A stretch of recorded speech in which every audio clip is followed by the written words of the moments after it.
Bila ayam dalam dusun asyik menggaru dan bulu rosak, itu tandanya kutu reban atau gurem dah membiak. Jangan risau, jom kita buat semburan herba RM0 guna hasil kebun. Mula-mula, petik daun serai dan daun sirih. Dua herba ni ada sebatian akarisida alami yang sangat dibenci oleh segala jenis pepijat. Rebus kedua-dua daun ni sampai air bertukar hijau pekat. Biarkan sejuk dan campur sedikit cuka makan. Masukkan dalam botol spray. Sembur rata pada dinding reban malam, sarang bertelur dan celah bawah sayap ayam.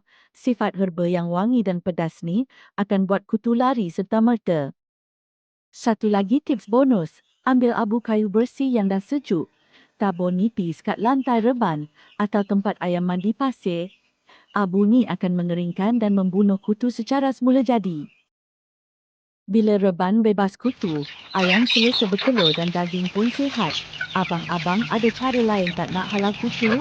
Cuba komen di bawah dan ikuti acara Ladang Kampung Selda Sungai Koyan.